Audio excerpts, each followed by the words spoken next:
जिन कौमों में आजिज़ी होती है वो कौमें कभी तबाह नहीं होती। आप ये देखें कितनी खूबसूरत तस्वीर आपको नजर आ रही है। एक ईरानी सदर हैं और दूसरे ईरानी स्पीकर हैं, अपने हाथ में हुद ट्रे पकड़ के जा रहे हैं।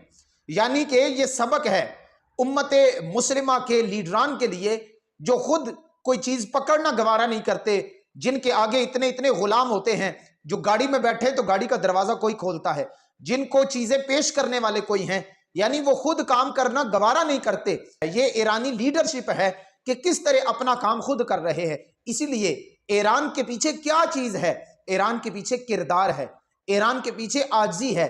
ईरान वो खुद अपने हाथ से काम करते हैं। यानी ईरानी सदर होके, ईरानी स्पीकर होके अगर वो खुद अपना खाना लेके जाते हैं या लोगों को सर्व करते हैं तो ये बहुत बड़ी बात है। यही चीज ने जंग में उन्हें झुकने नहीं दिया।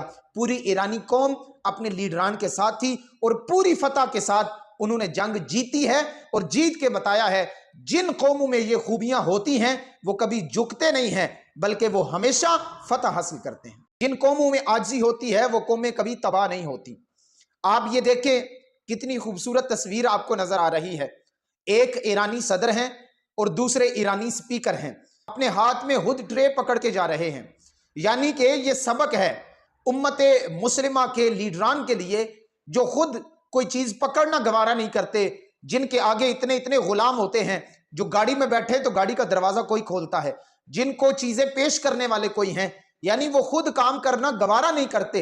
ये ईरानी लीडरशिप है कि किस तरह अपना काम खुद कर रहे हैं। इसीलिए ईरान के पीछे क्या चीज है?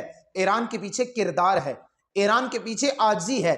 ईरान वो खुद अपने हाथ से काम करते हैं। यानी ईरानी सदर होके, ईरानी स्पीकर होके अगर वो खुद अपना खाना लेके जाते हैं या लोगों को सर्व करते हैं तो ये बहुत बड़ी बात है। यही चीज ने जंग में उन्हें झुकने नहीं दिया। पूरी ईरानी कौम अपने लीडरान के साथ थी और पूरी फतह के साथ उन्होंने जंग जीती है और जीत के बताया है जिन कौमों में ये खूबियां होती हैं वो कभी झुकते नहीं हैं, बल्कि वो हमेशा फतह हासिल करते हैं।